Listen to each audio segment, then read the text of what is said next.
Hey everybody, it's Chris Loud. Today I'm painting a fast and simplistic snowscape.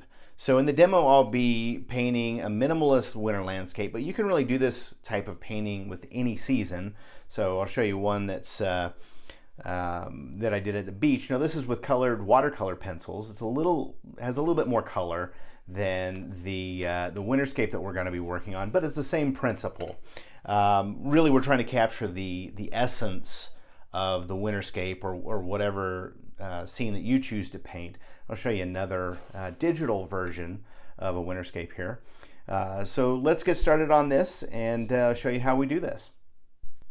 Okay, so I'm starting with a color shaper to establish my horizon. I'll be using Prussian blue, Payne's gray, and titanium white for this painting sketch.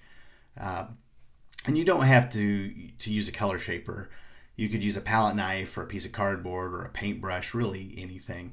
I just had that nearby, and in my color shaper, the edge of it is a little broken up. So it gives me more of a jagged line, which I thought would help me establish a little bit more character to the horizon line. So I'm going to be using a mix of Prussian blue and titanium white to start establishing the trees and the tree line, and then I've also added in a little bit of Payne's gray to that, just to start adding in some interest up there.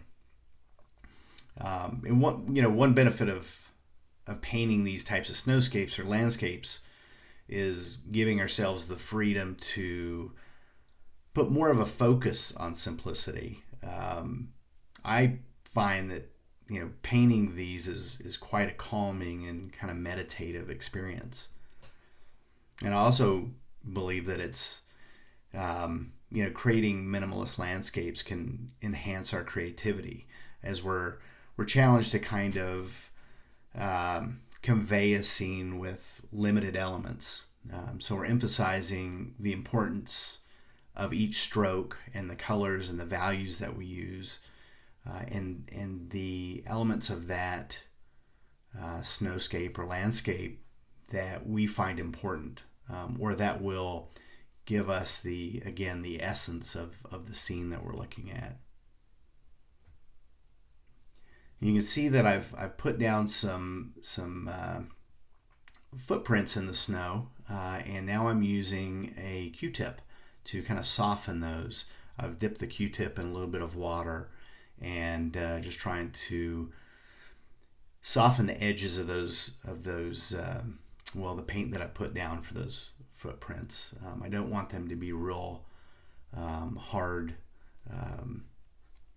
visual elements. I want them to just be these soft, kind of a soft path that leads you up towards this open white area, towards the horizon. And with that, I mean, the painting simple winterscapes like this can also give us a deeper appreciation for the subtle beauty in nature. The soft elements like this that we might kind of look past, and it really kind of can encourage a more mindful and focused approach to our painting, to really look at a scene in a different way.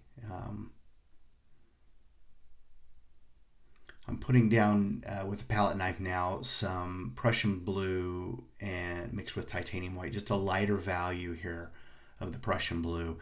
I'm going to dip a paper towel in some water, and then I'm going to start blending that and softening that to give a little bit more value and some shadowing into the landscape at the horizon, and then I'll slowly start bringing that down. So when we look at snow, we typically, the shadows that we'll see are usually some kind of blue, some value of blue, or violet sometimes, and gray.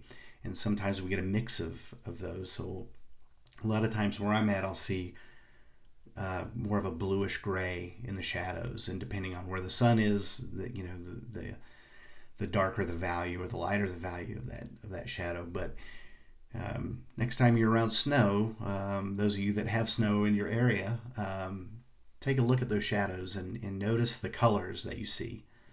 And that's not just for snow. I mean, that's what we're talking about because I'm doing a snowscape. But look at those shadows, in the summertime from trees and stuff. You'll see really a variety of colors with those. But most people, when you ask what color is a shadow, they'll say black or gray or dark gray.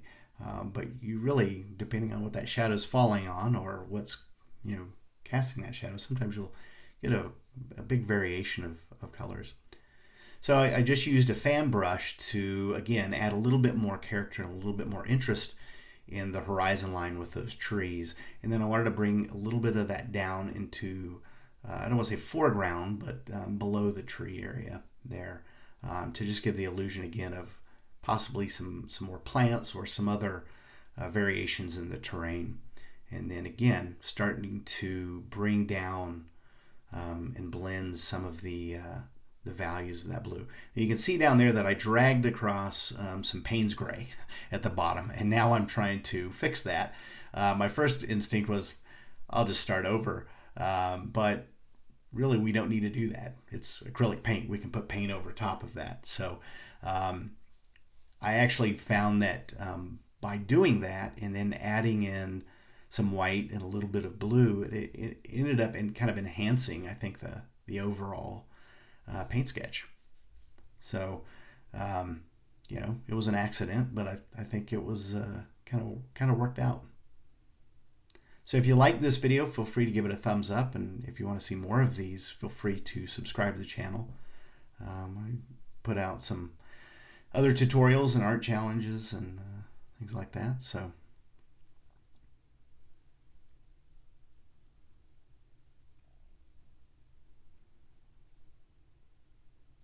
But again, you can do this with any medium.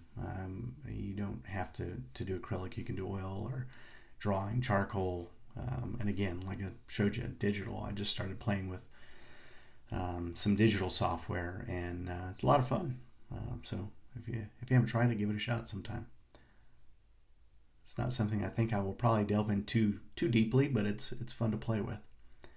So I'm using this little color shaper that I have to bring in some highlights of snow and get a little bit more interest with some areas of snow